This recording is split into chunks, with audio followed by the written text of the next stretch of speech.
tardes, bienvenidos al curso de comprensión lectora. Hemos empezado con 5 minutos de atraso por pequeños problemas técnicos, pero bueno, ya se fueron resolviendo. Bueno, espero que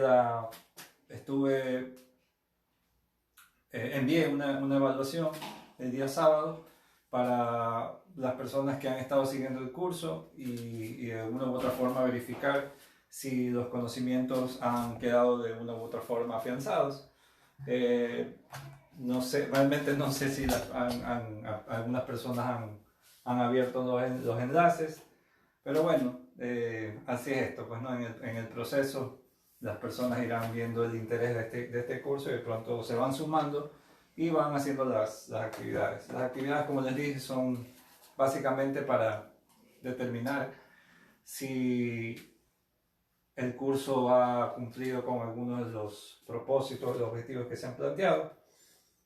Y bueno, lo que vamos a ver esta semana es básicamente seguir en el tema de la comprensión lectora, un poco para los que han tomado este curso hasta un poco después de las fechas que estaban previstas. Explicarles que el curso, como les dije al final, la idea es llegar a una instancia de escritura, o por lo menos de acercamiento a la escritura, pero pasando por todas estas etapas de la comprensión lectora. No podemos pretender llegar al nivel de lectura crítica o valorativa si no pasamos por un proceso de lectura comprensiva, que implica entender cómo funciona la lectura desde un nivel literal, diferencial, analógico, hasta el final la lectura crítica, que un poco de eso se trata, o ese es el propósito final de este curso. Entonces, la clase anterior estuvimos trabajando en torno a lo que es los elementos de la comunicación y propiamente dicho los registros del habla, que están dentro de la misma categoría. Bueno, en cuanto a... Dijimos que los elementos de la comunicación eran fundamentales para poder analizar un texto, ya que de esa forma yo puedo tener una idea bastante amplia de cómo puedo yo analizar una lectura. Entonces, incluso había una actividad que estaba dentro de las actividades que estaban planificadas, que implicaba analizar uno de los textos que habían estado juntos allí, que era un texto de García Márquez. Básicamente un discurso que él ofreció en un evento celebrado hace algunos años atrás, y en el que él, en este Congreso de la Lengua, él da ese discurso, y ese es el discurso que yo les di a ustedes, pues, ¿no? para leer. Lo interesante es que si nosotros analizamos este texto, siguiendo los parámetros de la lectura, como hemos visto, lectura comprensiva, y deteniéndonos un poco en lo que el autor dice, en lo que no está diciendo, veremos que el análisis empieza a cobrar valor. Es decir, en este sentido, el análisis de un texto empieza a dar más evidencias de mejoría, bueno, en cuanto a acercarse a un texto. Entonces, solo para ponerlo en perspectiva, recordemos que este texto de García Márquez, aunque ya lo comentamos en la clase anterior, sí es importante mencionar. Si nosotros analizamos este texto desde las características de los elementos de la comunicación, veremos que sí es posible obtener información interesante. Por ejemplo, si partimos del emisor, sabemos que el emisor es García Márquez. Pero en cuanto a la comunicación, ¿de qué nos interesa cuestionarnos sobre el emisor? Obviamente es muy importante, porque ese comentario, esa idea que él plantea de que debemos flexibilizar las normas gramaticales y ortográficas, no es cualquier mensaje. Por lo tanto, el mensaje que se refiere al contenido del texto, él habla de la flexibilización de la lengua en cuanto a sus normas, pues, ¿no? Flexibilizar las normas ortográficas en cuanto a normas, pues, ¿no? Tanto de la gramática como la ortografía. Entonces, ese sería el mensaje, un poco el asunto del que habla el texto, pues, ¿no? La parte de esto del poder de la lengua. Este mensaje podría no ser importante si lo analizamos simplemente así por cualquier mensaje. Pero obviamente este mensaje cobra fuerza o cobra importancia porque es un emisor, específicamente García Márquez, obviamente premio Nobel, ¿ya? Escritor de Cien años de soledad, periodista, o sea, es alguien que tiene un poder dentro del discurso, dentro de la palabra, tiene un poder importante. Entonces, en ese sentido, el mensaje cobra peso en función de quien dice el mensaje. Entonces, por eso es que analizar un texto desde los elementos de la comunicación resulta importante. Entonces, el emisor es él, obviamente, García Márquez, que dirige este texto a unos receptores. Cuando nosotros analizamos el receptor, podremos analizar obviamente que los receptores somos nosotros, pero también tenemos que dar cuenta que este mensaje, ¿no? Este contenido, esta idea que él está planteando, que puede parecer bastante interesante, también es polémica. Y es casualmente ese discurso generó bastante polémica, porque casualmente quienes estaban en ese congreso es el Congreso de la Lengua.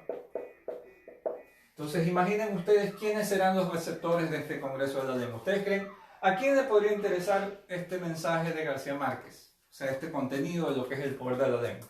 Imaginemos a estudiantes de la lengua, a estudiantes universitarios o estudiantes de literatura, a personas, periodistas, bueno, son los receptores o a quienes podrían interesarles este contenido. Pero casualmente, quienes estaban allí en el Congreso, no solamente eran estudiantes, periodistas, sino también, básicamente, personas que eran miembros de la RAE. Ahora imaginen ustedes, voy a poner un caso bastante tonto, pues, ¿no? Pero imaginen ustedes que ustedes son invitados a un congreso sobre feminismo, y ustedes van a hablar sobre feminismo, y ustedes se sientan en la mesa y dicen, usted es el principal promotor del feminismo, ¿ya? Y usted se sienta en la mesa del congreso y usted dice que a todas las mujeres deberían quedarse cocinando, o todas las mujeres deberían quedarse en su casa cuidando a su marido. Imagínense ustedes el peso que puede tener ese discurso, ese mensaje, a primero quien lo dice, que tiene un poder, y a quién lo dice. Imagínense quién va a estar en ese congreso feminista, personas o académicos o personas que están vinculadas con los temas de género, ¿ya? Imagínense el peso de decir ese mensaje en ese contexto. Entonces, no es cualquier cosa que está diciendo García Márquez, no es una idea así, como decimos nosotros, whatever, pues, ¿no? Es una idea que es totalmente fuerte, podríamos decirlo así. Eso es bastante polémica, tomando en cuenta en qué contexto, bueno, lo acabo de decir, en qué contexto también lo dice. Y eso es justamente lo que nosotros tenemos que revisar. El contexto es casualmente es el Congreso de la Lengua. O sea, es un lugar, esto creo que fue hecho en la Ciudad de México, si no recuerdo, tal vez me equivoco, pero este congreso tuvo lugar en México en una determinada fecha, no recuerdo muy bien el año, ¿ya? Pero nada más y nada menos que en ese contexto, en esa situación.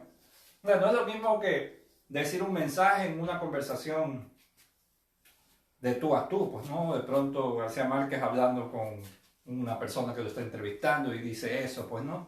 Que resulta ser interesante, llamativo. Pero que él haya dicho esto en este contexto, en el Congreso de la Lengua, ante tales o cuales receptores, obviamente hace que el mensaje cobre valor, mucho más peso, mucho más poder. Bueno, ¿qué canal utilizó? Él obviamente utiliza un canal natural, pues no, él lo hace a través de un discurso. Es decir, no es... o sea, él está leyendo su discurso, pero quien da el discurso, quien ofrece el discurso es él. Es decir, él específicamente se para y lanza esta bomba a los asistentes a este congreso de literatura, nada más y menos para decir que debería flexibilizarse la ortografía, deberían desecharse la ortografía. Entonces es una cosa que suena bastante descabellado, pues, ¿no? Pero también suena bastante interesante si lo vemos desde la perspectiva de los quienes estudiamos la lengua, ¿ya? Y finalmente el código, ¿ya? Sabemos que el código obviamente es español, es castellano, pero también hay algo interesante de esto, es que no todas las personas son capaces de comprender este código. ¿Por qué será? Porque en este castellano que se utiliza también hay un recurso técnico.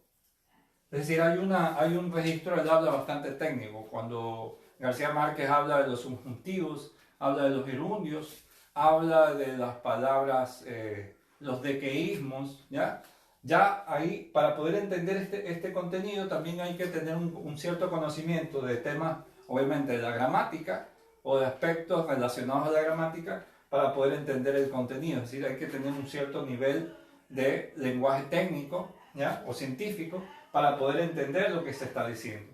Cuando nosotros entendemos, quienes nosotros somos, bueno, estudiantes de la lengua, cuando leemos el discurso, lo leemos a veces hasta con un poco de gracia por las cosas que él plantea, por el subjuntivo, cuando él dice que debemos desechar a los gerundios bárbaros, ¿ya? Y quienes estudiamos la lengua sabemos que el gerundio es una de las formas verbales mucho más complejas, un verboide, ¿ya? Y es una de las formas más complejas de utilizar, o sea, y es más, se pretende que el gerundio casi no debería ser utilizado. Pero bueno, quienes sabemos del tema, obviamente, podemos entender lo que él está planteando en ese discurso. Obviamente, cuando tú analizas un texto, reparando en cada uno de estos elementos, te vas a dar cuenta que el contenido ofrece algunas interpretaciones bastante interesantes desde lo que se puede decir, pues, ¿no? Entonces era un poco esto me sirve como manera de retroalimentación de lo que vimos en la última clase, y hoy está planificado trabajar algo que está relacionado en realidad, que tiene que ver con las funciones del lenguaje. Funciones del lenguaje. Cuando nosotros hablamos de una función o de algo que funciona, ¿ya? Yo les decía a ustedes, ok, imagínense que usted tiene un celular, ¿ya? De esos celulares antiguos, pues, ¿no? ¿Ya? Este celular, usted puede darle diferentes usos, ¿verdad? El celular te sirve primero para llamar, ¿ok? El celular te puede servir también, o sea, básicamente es un teléfono. Te puede servir para tomar fotos, por lo tanto también es una cámara. Un celular también puede servirte como para tomar notas, por lo tanto sirve como una agenda, ¿ya? Un celular también lo utilizas para escuchar música, por lo tanto sirve como una especie de radio. ¿Qué más? ¿Qué más usos les podemos dar al celular? El celular puede servir para,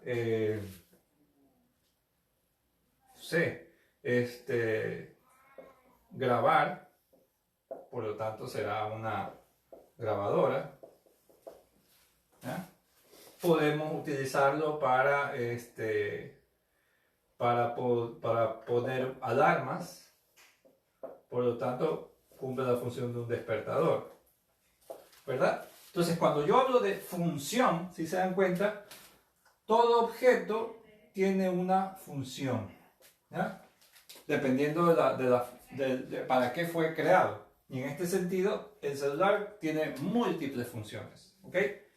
Si nosotros trasladamos este sentido al lenguaje, ¿ya? El lenguaje es como un celular, ¿ya? Usted puede hacer que el lenguaje cumpla diferentes funciones, dependiendo de cuál es la intención con la que usted está utilizando el lenguaje. Es decir, ¿para qué quiero que el lenguaje me sirva? ¿Qué función quiero darle a la lengua? Entonces, en ese sentido, yo a este lenguaje, que voy a llamar este celular, llamado lenguaje, yo puedo utilizarlo para diferentes funciones. Una de ellas es informar, ¿Ya? Esto es lo que se conoce como una función de tipo referencial. Cuando yo utilizo el lenguaje para informar, vamos a darnos cuenta que la capacidad de información depende también de cómo yo presento la información. Y por lo general, cuando yo presento información, cuando doy un dato, por ejemplo, vamos a decir, son las 4:15 de la tarde. Si se dan cuenta, el lenguaje que se utiliza en este caso, el registro que se utiliza, es un registro plano, ¿verdad? No hay ninguna variación en la forma de decir las cosas, simplemente es una función referencial. Son las 4:15 de la tarde, ¿ya? Simplemente estoy ofreciendo una información, estoy siendo eminentemente referencial. Una de las cosas que llama la atención es que en esta función, por lo general, se la puede identificar porque está escrita en tercera persona, ¿ya? Cuando se habla de algo, por ejemplo, el auto era verde. Yo no estoy diciendo nada más que una característica del objeto que estoy diciendo, solo estoy informando, haciendo una referencia del objeto o de la cosa que estoy diciendo. Es decir, el lenguaje me puede servir para dar referencias, para informar sobre cosas. Decir, son las 4:15 de la tarde, mañana voy a comer arroz con menestra. Es decir, solamente utilizamos el lenguaje en su sentido referencial, solamente con la finalidad de dar información. Esto es interesante porque nos permite dar cuenta que hay determinados textos, pues ya veremos más adelante, que hay determinados textos en los que abunda determinada función del lenguaje. Y dependiendo de ese tipo de función que yo encuentre en los textos, sé que estoy a determinado tipo de texto. O sea, por ejemplo, las noticias. Las noticias son eminentemente referenciales porque hablan de sucesos, o hablan de hechos, o hablan de casos. Y cuando los presentan aparentemente desprovistos de subjetividad, es decir, son objetivos, presentan las cosas como son, supuestamente. Entonces, eso es en cuanto a la información desde el punto de vista de lo referencial. Lo interesante es que esta función está directamente relacionada también con uno de los elementos de la comunicación. ¿Cuál es? Casualmente el contexto. ¿Ok? ¿Por qué? Porque lo que hacemos es dar una información sobre la situación en la que estamos. Por ejemplo, estoy observando algo sobre un tema y estoy diciendo, estoy observando un auto y digo, en ese contexto del auto del que estoy hablando, el auto es verde. O si estoy en esta situación, ¿ya? O estoy en un espacio, digo características sobre la situación en la que estoy, pues, ¿no? Entonces, básicamente esta función se centra en uno de los elementos de la comunicación, que es el contexto, ¿ya? Cada vez que damos un dato sobre la situación, sobre el contexto en el que me encuentro, estoy utilizando el lenguaje en su función informativa, informar, básicamente. Ahora, aparte de la función informativa, también yo puedo hacer funcionar el texto como como para emitir también emociones. ¿Qué significa esto de transmitir emociones? No solamente el lenguaje me sirve para dar datos, también puedo comunicar las emociones del hablante, es decir, de un yo. Es decir, ese yo que emito mis emociones, básicamente lo que sirven es, cuando yo utilizo el lenguaje para dar a conocer mis emociones o sentimientos.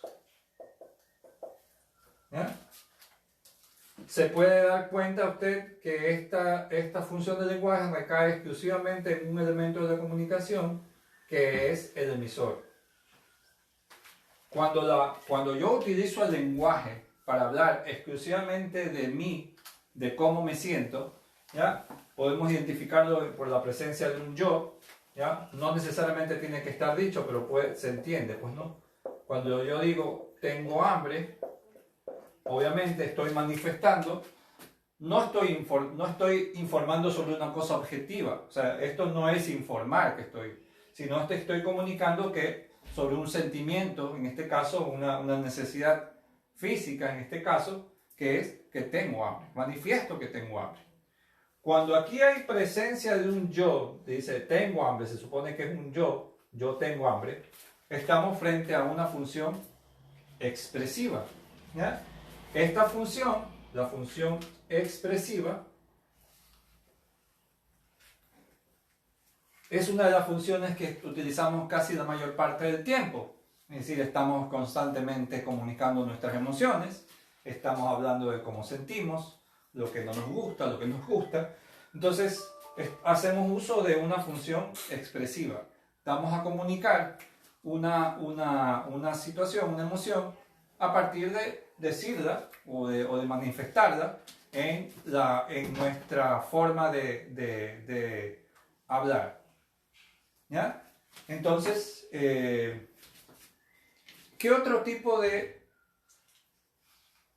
caso podríamos encontrar en la función expresiva? Aparte de dar a conocer emociones o dar a conocer sentimientos. Bueno, una cosa interesante es que al estar dada o caer en el emisor, es que básicamente todo lo que implica opiniones o sentimientos de los que son los, como yo me siento, es una forma de dar a conocer, pues, ¿no? ¿Sí estás escuchando? No. Ya, muy bien. Te lo dejas de comer.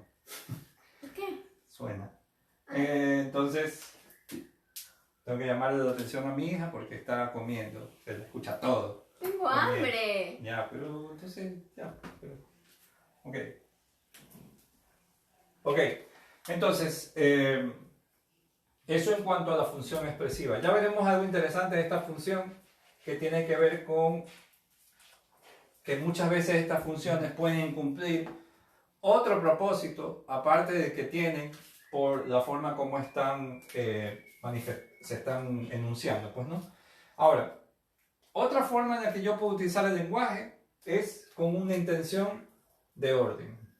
Es decir, ya no quiero comunicar mis emociones, ya no quiero decir algo sobre una cosa, ya no quiero informar sobre una cosa. En este caso yo quiero ordenar algo.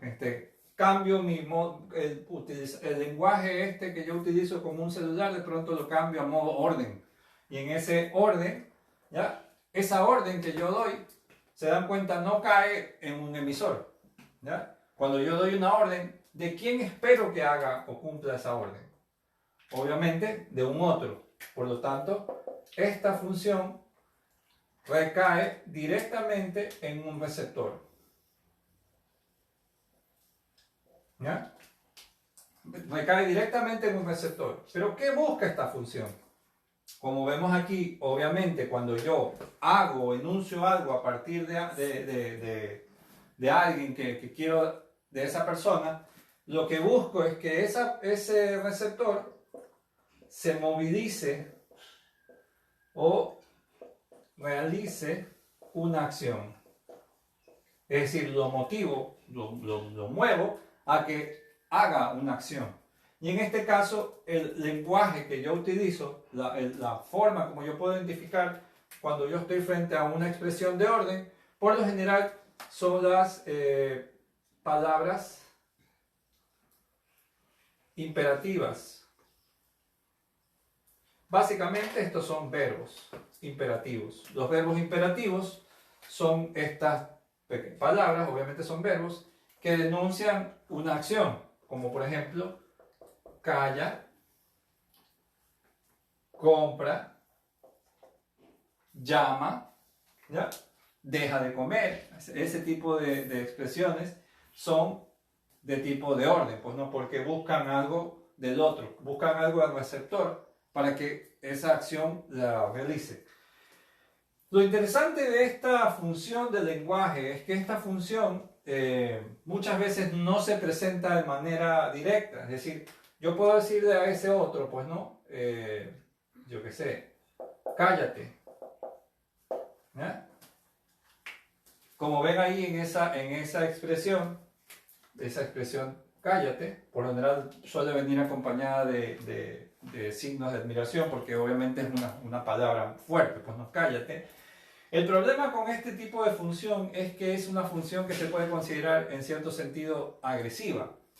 Porque no sé si a ustedes les pasaba que de pronto en su clase, cuando usted estaba en el colegio, de pronto algún compañero le decía, oye, préstame el Wikipedia, oye, préstame el borrador, oye, préstame la pluma, oye, préstame el cuaderno, oye, préstame una hoja. En algún momento usted como que dice, ya, pues, ¿verdad? Como que se cansa, ¿verdad? ¿Ya? Eso pasa porque esta función tiene como una forma de ser, en una funcionalidad que suele ser como agresiva, ¿ya? Entonces, esa orden hace que adquiera dos formas, dos matices. Hay una forma directa y hay una forma indirecta. Ser directo es esto, decir la orden específica para el sujeto. Pues, oye, pásame el este. O oye, cállate. ¿Ya? O tráeme tal cosa, ¿no? O sea, cuando tú ves el verbo en un modo imperativo directo, estamos frente a una función apelativa. Me había olvidado decirles la función. Esta es la función apelativa, o también llamada conativa, ¿ya? Porque busca llamar la atención del otro, busca generar la atención, pero para que el otro realice una acción. O sea, apela, se llama función apelativa porque es una forma de decir que apela, moviliza al otro, ¿ya? Quiere algo de otro. Entonces, la apelación puede ser directa, tal cosa, pero muchas veces la apelación también se da de manera indirecta. Pero, ¿cómo se da? A veces yo puedo utilizar expresiones como, por ejemplo, por favor, la puerta, ¿ya? Y en este sentido, cuando yo digo por favor la puerta, yo no estoy diciendo cierra la puerta, ¿ya? Cuando yo le digo, pues usted de pronto llega a alguien, pues no, a su casa y tú le dices por favor la puerta, ¿ya? En esa expresión hay una orden, denota una orden. El asunto es que esa orden queda suavizada, por decirlo de alguna forma, con la expresión por favor. Pero no deja de ser una orden, no deja de buscar algo en el otro para que realice una acción. Y esto es sumamente interesante porque quienes manejan el lenguaje, obviamente, y este es el lenguaje de la publicidad, porque esto es muy común en la publicidad, ¿ya? En la publicidad o en el lenguaje político, ¿ya? En la publicidad y el lenguaje político, saben obviamente manipular muy bien esto pues, ¿no? En la comunicación, porque ellos saben que el uso de un lenguaje demasiado directo provoca como una reacción contraria. Si tú no le dices a alguien, vota por mí, ¿ya? O los políticos no te dicen, vota por mí. Ellos te disfrazan el discurso de manera que la apelación sea de manera indirecta. Ellos no te dicen, vota por mí. Ellos te dicen, si tú votas por él o por el otro, él le va a quitar el empleo a tus padres, va a quitarle el seguro a tus abuelos, el otro candidato va a permitir que la droga sea legal. Entonces, todo ese tipo de recursos que él está utilizando, que aparentemente es una información, si se dan cuenta, es una información que aparece como dato, en realidad está cumpliendo una función apelativa, ¿ya? Es decir, está buscando algo en el otro, pero el otro tiene que darse cuenta que ahí de fondo hay una intencionalidad, que es decir, hay algo que el otro quiere que realices, ¿ya? Fíjense que incluso la apelación puede ser disfrazada con otra función del lenguaje, por ejemplo, la función referencial, ¿ya? Siendo referencial, aunque el texto sea referencial o el mensaje sea referencial, la intención puede ser apelativa, ¿ya? De pronto, en mi clase llega un estudiante, deja abierta la puerta y yo digo, la puerta está abierta, ¿ya? O alguien está hablando. Cuando yo digo alguien está hablando, es un llamado de atención para que el que esté hablando pare, pues, ¿no? O si de pronto yo utilizo una expresión muy apelativa, muy expresiva de pronto también, yo puedo utilizar mis emociones para pedir algo en el otro. Y esto es sumamente interesante porque de pronto yo puedo en clase ponerme a llorar o puedo de pronto decir, estoy muy cansado, chicos, estoy cansado, ¿ya? Y lo que estoy diciendo es de manera indirecta que por favor hagan silencio o presten atención. Les digo, chicos, estoy cansado, ¿ya? Y ellos de pronto bajan, pues no cambian de situación. Esto es sumamente interesante porque esto lo saben muy bien quienes manejan el discurso político, el discurso publicitario, ¿ya? ¿Por qué? Porque una de las funciones que más éxito tiene en el hecho publicitario son los discursos que apelan a las emociones, ¿ya? Generalmente la función apelativa se relaciona mucho con el aspecto argumental, es decir, con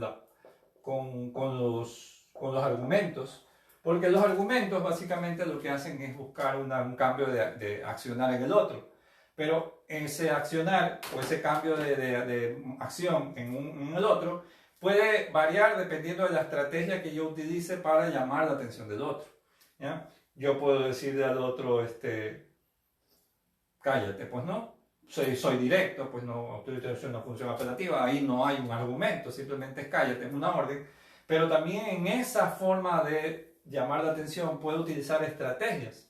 Supongamos, no sé si a algunos de ustedes les haya pasado, supongamos que usted va en el bus, ¿ya?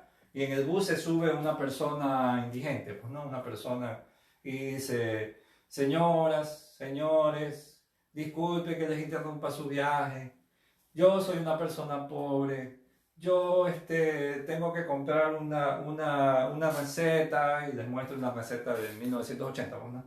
Y le dice, yo estoy enfermo, yo quiero, necesito comprarme estos medicamentos que son muy caros, yo soy una persona pobre, bla, bla, bla, bla, bla, ¿ya? Todo lo que él está diciendo, ¿ya? Él obviamente está utilizando una estrategia exclusivamente expresiva, pero ahí él no está allí para comunicar sus emociones, ¿sí se dan cuenta? Él no está comunicando que le duele la panza o que tiene un problema, no sé cuánto, él quiere algo, que quiere plata, ¿ya? Entonces, en ese querer plata, él podría haber utilizado una herramienta obviamente más directa, dame plata, pero ¿qué le va a decir usted si viene y le dice, oye, dame plata? ¿Ya? Usted lo manda al carajo, obviamente, ¿ya? Entonces, utiliza una estrategia expresiva porque obviamente esas estrategias son buenas, son válidas, ¿ya? Es más, les sugiero que vean un video bastante chistoso y bastante interesante de un actor que se llama un cómico, se llama Peter Cappuccioto, que hay un video que él llama El confort del idiota. Entonces en ese video, ustedes lo van a ver, van a entender específicamente qué es lo que estoy diciendo con esto, de cómo la función expresiva tiene un valor mucho más directo en la apelación que una orden. O sea que parecería mentira que la función expresiva es muy movilizadora del otro.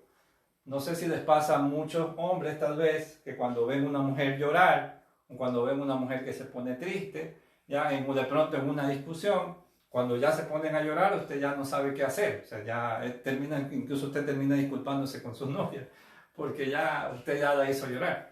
Entonces eso es bastante interesante porque en la función expresiva tiene un valor muy, muy interesante, ¿no? de movilizar, ¿ya?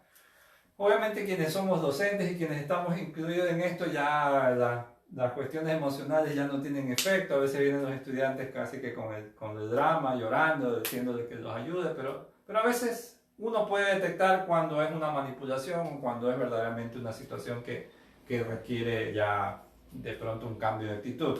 Pero por lo general la cuestión expresiva, cuando se utiliza con una intención, es otra cosa. Entonces sí es importante que vayamos diferenciando entre la función del lenguaje y la intención del habla. Y eso es casualmente lo que veremos en las siguientes clases sobre los tipos de oración según la intención del hablante, porque la intención tiene que ver una cosa distinta con la función. Generalmente la función que se utiliza tiene una intencionalidad distinta de la que puede generar, ¿no? Como en este caso, pues, ¿no? Entonces, esto es sumamente interesante porque debo saber identificar, por ejemplo, en un discurso político o en una publicidad, cuando están tratando de convencerme. Un caso, por ejemplo, muy común es que, por ejemplo, las publicidades de Coca-Cola o las publicidades de estos productos que son más de tipo familiar, utilizan siempre herramientas más bien emocionales para poder llamar la atención, porque es difícil decirle a alguien, obviamente, compra detergente. O sea, compra detergente no le vas a decir porque, obviamente, al ser una orden no lo va a hacer. Entonces la publicidad tiene que utilizar otra estrategia para poder hacer que el receptor se movilice. Entonces, fíjense bien cómo la apelación puede ser de tipo directa o tipo indirecta cuando se disfraza de pronto con una función expresiva o también con una función referencial. Es decir, yo puedo darte una información, pero en realidad te estoy dando una orden. O puedo comunicar mis emociones, pero en realidad te estoy pidiendo algo. De pronto, no sé, yo puedo decirle a alguien, veo a la gente comer pizza y de pronto llego allá y digo, no he comido en todo el día, ¿ya? Obviamente no estoy dándoles a entender que quiero que me den, ¿ya? O sea, yo no he comido en todo el día, ¿ya? O digo, bueno, hace tiempo que no como pizza, ¿ya? Estoy obviamente manifestando la idea de que quiero que me den pizza, ¿ya? Entonces, bueno, eso es sumamente interesante que lo podríamos seguir analizando en otro momento, ¿ya? Luego de esto de la función que cae sobre el otro, ya tuvimos que cae cuando cae en el emisor, cuando cae en el receptor, ¿ya? Cuando la función de lenguaje, en este caso, ahora, busca establecer un contacto como una forma de llamar la atención, pero cuidado que no es lo mismo llamar la atención que pedir algo de alguien. Cuando yo busco establecer un contacto, me encuentro con una función fática. ¿Qué es esto de la función fática? Es una función fática o de contacto, se lo llama así, porque esta, a diferencia de las otras, trabaja sobre el canal de la información. Pero hay algo interesante en esta función. Esta función no presenta ningún tipo de información. O sea, aquí no se comunica absolutamente nada. O sea, no hay, por decirlo así, no hay mensaje en esta función. Cuando yo lo utilizo, básicamente para verificar si el canal, es decir, el medio de comunicación que estoy utilizando está abierto, ¿ya? ¿Cómo lo puedo identificar? En preguntas como, hola. Cuando inicia un proceso, pues, ¿no? Hola, sí. ¿Me escucha? Sí. ¿Ya? Ese tipo de expresiones que son cortas, si se dan cuenta, allí no hay un mensaje propiamente dicho. O sea, simplemente esto está verificando que este proceso se entienda o que se está dando, pues, ¿no? Vimos que el canal es como una especie de medio por el cual transita el lenguaje, ¿no? Supongamos que yo de pronto hagan de cuenta que de mi boca sale un grifo, de un grifo de agua, ¿no? Entonces yo hablo y las palabras van fluyendo como fluye el agua, pues no por ese grifo. En algún momento del diálogo yo puedo detener la conversación y de pronto lo que hago es cerrar el grifo y pregunto, ¿sí se entiende? ¿Sí se escucha? ¿Está claro? ¿Para qué hago yo eso? Es una forma en la que yo puedo cortar el canal y verificar si el canal está siendo adecuado para transmitir esa información. Si el canal es el ideal, de pronto yo estoy hablando y digo, paro la conversación y digo, sí me entienden, ¿verdad? Si la gente dice sí, entonces abro el grifo y continúa fluyendo el mensaje. Entonces es exactamente igual. El canal es el medio que yo estoy utilizando. De pronto estoy escribiendo un mensaje, ¿ya? Por el celular y de pronto digo todas las instrucciones que la otra persona tiene que hacer y en un momento le digo, sí entendiste, ¿verdad? ¿Ya? Ese tipo de preguntas tienen una intención fática. Ojo, que no toda pregunta es fática, ¿ya? Las preguntas que se verifican o se cuestionan sobre el canal o que sirven para iniciar, interrumpir, continuar el proceso de comunicación, generalmente son fáticas. Las expresiones son fáticas, generalmente las fórmulas de saludo, las que dan inicio a los procesos de comunicación. esas expresiones son fáticas, pero esas expresiones no transportan contenido, excepto las preguntas que inician procesos. Si yo llego a la clase, de pronto digo, ¿cómo les fue con la lectura? O llego a la casa y les pregunto a mis hijos, ¿cómo les fue en el colegio? ¿Ya? Esa pregunta tiene una intención fática, solo la pregunta. Entonces lo que hace es verificar, iniciar el proceso de comunicación. Por eso se llama fática o de contacto. Inician, interrumpen, finalizan y reanudan el proceso de comunicación. Usted, por ejemplo, puede saber cuando una persona de pronto también quiere ya ir terminando el proceso de comunicación, porque las personas cuando usted está hablando por teléfono le dicen, ajá, bueno, ya, ok.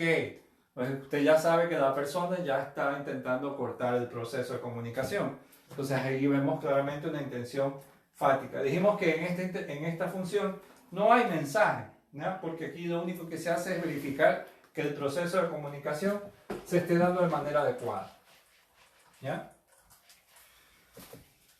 Vemos que claramente cada función del lenguaje se va relacionando con uno de los elementos de la comunicación, pues, ¿no? Ya vimos que según el tipo de función, cada función se relaciona con uno de los elementos de la comunicación. En ese sentido, entonces, tenemos otra de las funciones, que es la función metalingüística. La función metalingüística es la que nos permite utilizar el lenguaje para hablar del propio lenguaje. Es una cosa medio confusa, pues, ¿no? Pero es básicamente utilizar la lengua para preguntarse sobre la misma lengua, ¿ya? Cuando usted dice, ¿cómo se escribe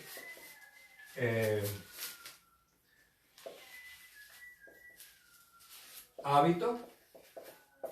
Y usted dice, la palabra hábito lleva tilde en la penúltima sílaba. Cuando yo veo aquí esta palabra hábito, ¿ya? Y yo digo, la palabra hábito lleva tilde en la penúltima sílaba, ¿ya? Perdón, en la antepenúltima sílaba, estoy mal. En la antepenúltima sílaba, ¿ya? Ahí yo estoy comunicando algo que parecería ser una intención referencial, pero en realidad lo que estoy hablando es sobre una característica del lenguaje, y para eso utilizo el lenguaje, es decir, para dar como un concepto o para dar un dato referente al mismo lenguaje. Eso es una intención metalingüística, o también la función técnica. Yo puedo identificar cuando estoy frente a una función metalingüística, porque a veces también la función metalingüística tiene que ver con cómo cada ciencia utiliza el lenguaje para hablar de sí misma. Es decir, por ejemplo, si tú vas a hablar de las matemáticas, en las matemáticas tú vas a encontrar suma, resta, multiplicación, derivada, factorización. Entonces, eso es un metalenguaje. Cada ciencia o el área del saber tiene su propio metalenguaje. Y yo, cuando utilizo la función metalingüística, es en función de el contexto en el que me encuentro. Si estoy en el contexto de personas, por ejemplo, médicos, ¿ya? Obviamente el lenguaje que yo debo utilizar es el metalenguaje, el lenguaje técnico adaptado a esa situación.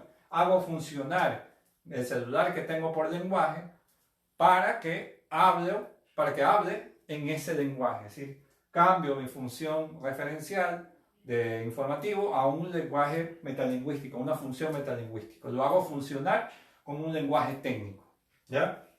No hay mucho que decir realmente porque es bastante sencillo entenderlo, que a mis alumnos les cuesta bastante entenderla, pues, ¿no? Pero básicamente, función metalingüística es la función que se refiere a el lenguaje técnico, el registro del habla técnica, ¿ya? Finalmente, tenemos la función poética. Y cuando hablamos nosotros de la función poética, existen múltiples errores sobre la función poética. La función poética no es necesariamente la poesía. ¿Okay? La poesía tiene una forma de lenguaje que es poético. ¿Por qué? Porque se utilizan rimas, la poesía tiene musicalización, pues hay elementos sonoros, pues no, en los versos, en la rima, ¿ya? La poesía obviamente es un elemento poético, ¿no? Esta función del lenguaje, la función poética, cae en el mensaje. Es de todas las funciones, la función poética está exclusivamente relacionada con el mensaje, porque lo que hace es transformarlo. Hay una transformación del lenguaje. Es decir, si ustedes ven entre la palabra que está aquí escrita, mensaje, y esta que estoy escribiendo yo, ¿cuál es la diferencia? Básicamente a nivel de forma, pero realmente dice lo mismo. Aquí dice mensaje y aquí dice mensaje. Pero ¿qué se ha transformado? Obviamente hay una transformación de la forma, ¿verdad? Aquí dice mensaje, pero aquí también dice mensaje, ¿ya? ¿Qué es lo que yo he hecho? Lo he transformado. ¿Pero para qué hago esto? Porque muchas veces nosotros estamos transformando el lenguaje cuando queremos que el mensaje se vuelva estético o se vuelva llamativo, ¿ya? Y aunque parezca mentira, todo el tiempo estamos utilizando funciones poéticas. ¿Y cómo lo podemos saber? Porque la función poética está plagada de figuras retóricas.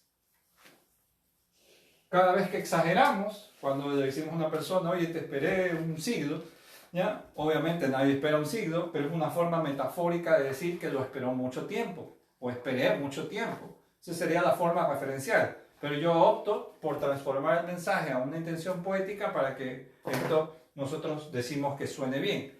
Pero cuidado que hay que dejar de lado que esto de la poesía es la idea de la poesía es el mundo de lo bonito, de lo estético. Cuando la función poética no necesariamente tiene que ver con la belleza, ¿ya? Tendemos a pensar que el concepto de belleza, el concepto estético es relacionado a lo bello. Pues, por ejemplo, si tú dices, digamos, ya, el típico verso, yo qué sé, me gusta cuando calles porque estás como ausente y verso de este poeta, pues no, Pablo Neruda, quien lo escucha va a decir, wow, qué hermoso verso y todo, pues no. Pero si tú te pones a escuchar, digamos, un texto, digamos que, ya, supongamos esto. Supongamos que usted está en el campo y escucha a alguien que le dice al otro, mijita, quisiera ser como el venado para meterte los cachitos por donde te sale el meado. Qué asco. Mira, dice qué asco. ¿Ya? Ok, ¿eso te parece bello, Dharma? Me parece que fue pedofilia. Ya, dice no, obviamente no. Pero aquí viene un detalle. Cuando nosotros hablamos de lo estético no es necesariamente lo bonito y lo feo. De pronto quien escucha ese verso, ya esa copla, pues, ¿no? O ese amor fino, dirá que es desagradable. Pero eso no significa que no sea una función, ahí no se haya cumplido una función poética. Es decir, lo poético tiene que ver con la forma en que se ha transformado el lenguaje, ¿ya? Yo podría decirle a alguien, eres hermosa, o eres muy guapa, o puedo decirle, chuta, las estrellas se caen cada vez que tú pasas, pues, ¿no? O sea, wow, pues, ¿no? Eso es una forma muy elegante de decir que es guapa. Pero lo que hago yo es cambiar el lenguaje en su forma, pero para que diga exactamente lo mismo.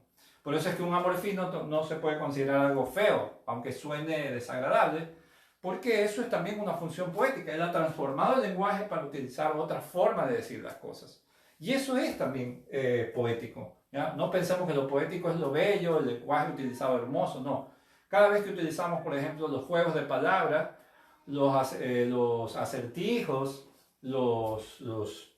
las palabras también en doble sentido, ya esos son elementos poéticos, ahí hay una función poética. Y eso es interesante también de estudiar, pues, ¿no? Entonces, resumiendo un poco lo que hemos visto, vemos que cada función, cada elemento de la comunicación está directamente relacionada con una función del lenguaje. Cuando recae en el contexto, la función es referencial. Cuando la función del lenguaje cae en el emisor, cada vez que da cuenta de las situaciones emocionales del emisor, es expresiva, la función expresiva. Cada vez que cae en el receptor, esta será la función apelativa.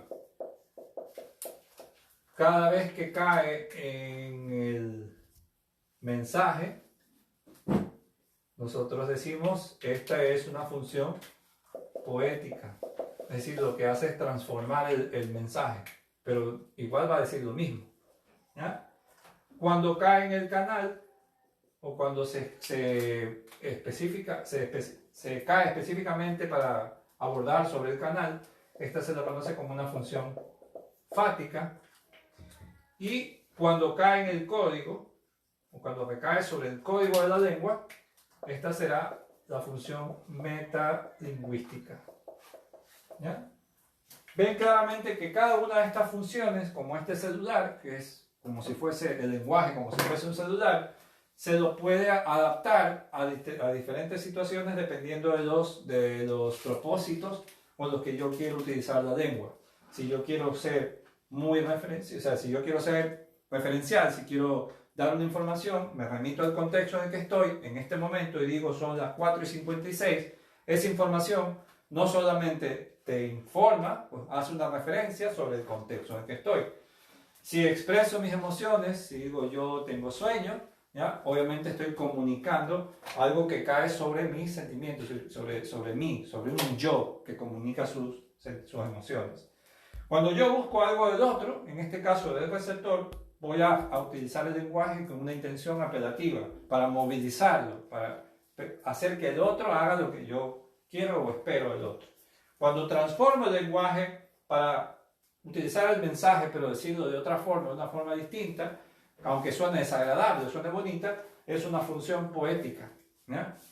Cuando yo me interpelo sobre el canal para saber si el canal del que estoy hablando es el adecuado, si es el mejor o si se está entendiendo, utilizo una función fática. Y finalmente, cuando caigo en el código, caigo sobre una función metalingüística, es decir, utilizo el lenguaje dependiendo del contexto también en el que me encuentre, según la situación en la que estoy hablando, adopto el registro del habla más adecuado. En este caso sería un lenguaje técnico, ¿no? Un lenguaje dado en la situación, ¿no? Los doctores hablan con su terminología, los ingenieros hablan con su terminología, y así es, cada uno utiliza un metalenguaje en función de la situación en la que ellos se puedan encontrar.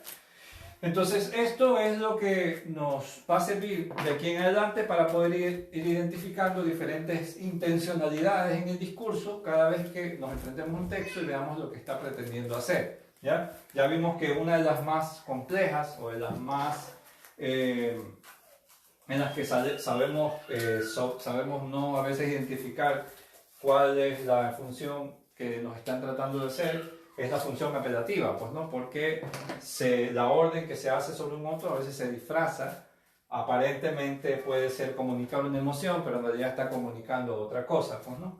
Entonces sí es importante que nosotros como lectores, cuando leemos un texto y sepamos identificar estas funciones que se cumplen en el texto y yo ser capaz de saber si me están informando o me están tratando de convencer con algo, ¿no? Pues yo lo puedo ver cuando veo un discurso o veo una entrevista y de pronto yo digo, aquí él no está informando, sino que en este momento él dice, bueno, todos los ecuatorianos debemos ayudar en esta crisis, pues, ¿no? Entonces cuando dicen todos los ecuatorianos, indirectamente es una orden que nos está dando para supuestamente contribuir, pues, en esta situación.